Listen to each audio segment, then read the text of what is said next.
Al principio del siglo XX, todo el mundo vivía muy tranquilo y muy relajado. No había que pagar ningún impuesto de renta, ni que ajustar cuentas con Hacienda.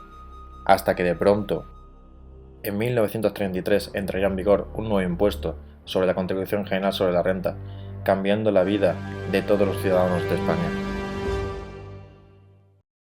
Bienvenidos y bienvenidas a EconoTips, vuestro canal de economía donde podéis aprender y disfrutar un montón sobre la economía y aplicarlo en vuestro día a día. Espero que lo disfrutéis tanto como yo. Vamos a por ello. A pesar de que en 1933 comenzó el nuevo impuesto de la Contribución General sobre la Renta, no fue hasta 1978 cuando entró en vigor, después de la reforma fiscal del 77, el impuesto que conocemos como IRPF, es decir, el impuesto sobre la renta de personas físicas. El símil es bastante sencillo de entender. Tenemos un trozo de pastel, que es nuestro sueldo en bruto, y viene la agencia tributaria y nos quita un trozo. Cuanto mayor sea el sueldo que cobramos, mayor será el porcentaje que se lleva haciendo. Así que continuamos. Tenemos distintos tipos de renta, como pueden ser los rendimientos del trabajo, que son aquellos que tenemos por cuenta ajena, como pueden ser los sueldos, salarios, prestaciones por desempleo, también las pensiones. También tenemos los rendimientos del capital inmobiliario, como pueden ser aquellos alquileres por pisos, garajes, etc. Y también los rendimientos del capital mobiliario, como pueden ser los dividendos de acciones, además de los bonos del Estado. También los rendimientos de las actividades económicas, que suelen ser los ingresos que tienen los autónomos, ya que estos no se pueden considerar como rendimientos del trabajo, ya que no cumplen su definición. Y también tenemos las ganancias y pérdidas del patrimonio, como puede ser la venta de una casa, si hemos tenido una ganancia o pérdida. Y además también pueden ser otras imputaciones de renta que se establezcan por ley. Muy bien, aquí tenemos los plazos para presentar la declaración de la renta. Comenzó el día 3 de abril para poder solicitar el borrador. Y la última semana de junio, el día 26, se acaba el plazo para presentar la declaración por internet en el caso de que nos salga a ingresar, es decir, a devolver, que nos tenga que pagar Hacienda. Y luego, por último, el último día para presentar la declaración por cualquiera de las vías sería el 1 de julio. Y ahora pregunto, ¿es el último día realmente? Para que no te cobren intereses, sí, pero lo puedes echar a posterior, obviamente no interesa. Vamos a ver unos ejemplos.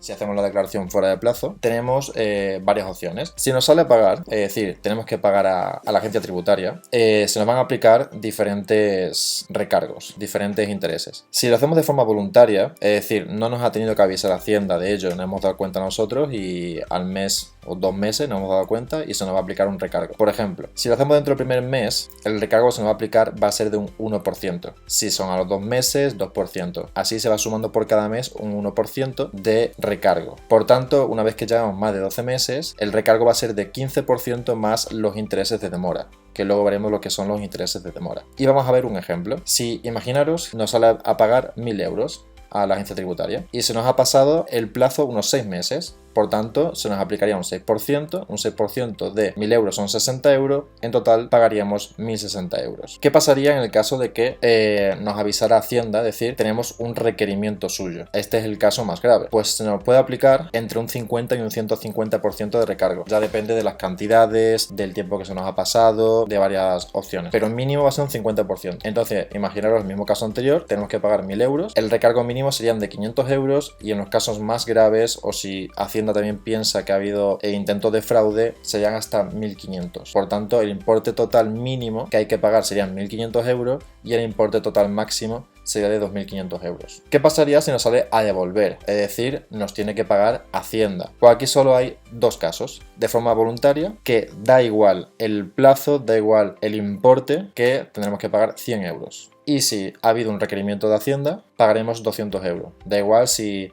nos tenía que devolver Hacienda 1.000 euros, nos tenía que devolver 1 euro, da igual. Estos importes se aplican en todos los casos. Y una cosa importante, Hacienda tiene 4 años para reclamarnos cualquier fallo o cualquier cosa que se nos haya pasado. Cuando han pasado 4 años ya prescribe y ya Hacienda ya no puede reclamarnos.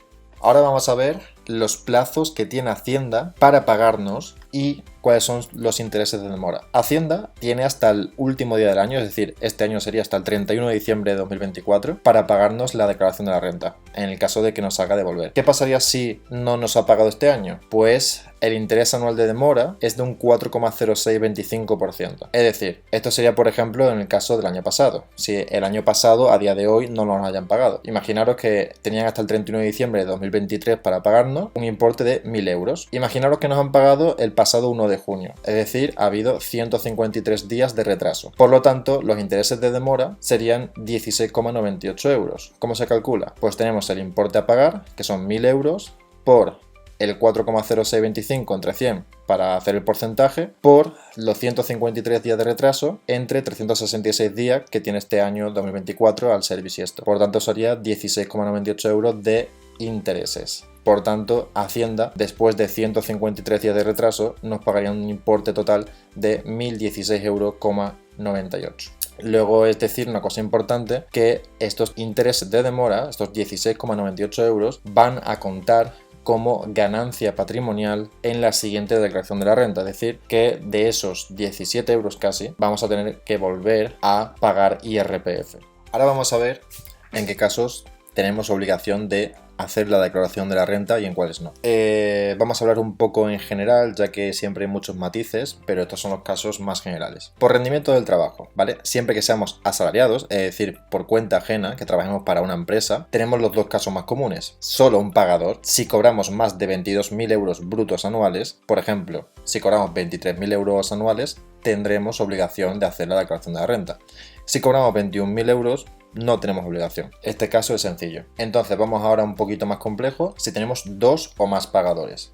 En este caso tenemos obligación de hacerla si hemos cobrado este año más de 15.000 euros brutos anuales y la condición también de que siendo el segundo o los demás pagadores, es decir, entre los demás pagadores sumen más de 1.500 euros. Por ejemplo, si cobramos 18.000 euros brutos y tenemos dos o más pagadores que hemos ingresado 1.300 euros, no tenemos la obligación de hacerlo, porque aunque superemos los 15.000 euros brutos, no hemos llegado al requisito también mínimo de 1.500 euros. Sin embargo, aunque cobremos menos 16.000 euros brutos al año, pero el segundo y los demás pagadores hemos obtenido de ellos 2.000 euros, en este caso sí tenemos la obligación de hacerlo, ya que hemos cumplido estos dos requisitos. Una cosa muy importante es que la prestación por desempleo, es decir, cuando cobramos el paro, cuenta como un pagador. Por tanto, puede ser que si ese año también has trabajado por cuenta ajena, tengas más posibilidades de que estés obligado a hacer la declaración de la renta.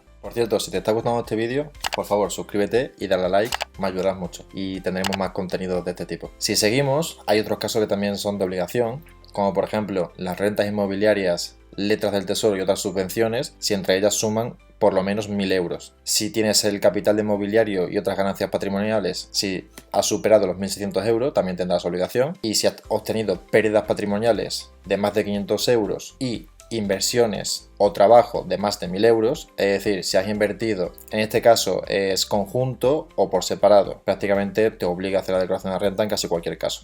En el caso de los autónomos, este año es una novedad muy importante que todos los autónomos están obligados a hacer la declaración de la renta. Da igual los ingresos, da igual si han obtenido solo pérdidas, da igual porque están obligados todos a hacerlo. Y vamos ahora con unos casos prácticos. En el caso primero, Pepe cobra 21.000 euros brutos anuales y tiene el segundo o más pagadores con unos ingresos de 1.300 euros. ¿Estaría obligado? Da la pausa y di la respuesta.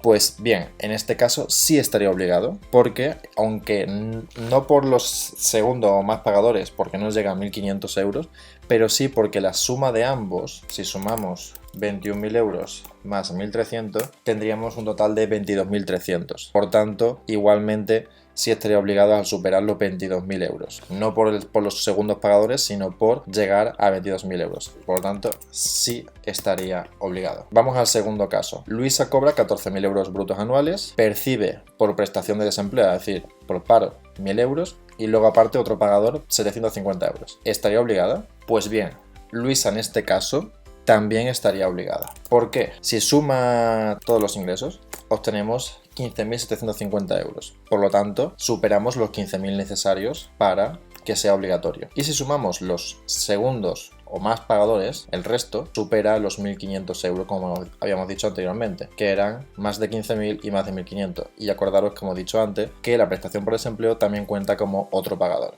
Por lo tanto, sí estaría obligada. Y en el último caso, en el que Moisés cobra 20.000 euros, pero también recibe una subvención por una ayuda de alquiler de 1.700 euros ese año, ¿estaría obligado? Pues déjamelos en los comentarios y te diré la respuesta. Saludos.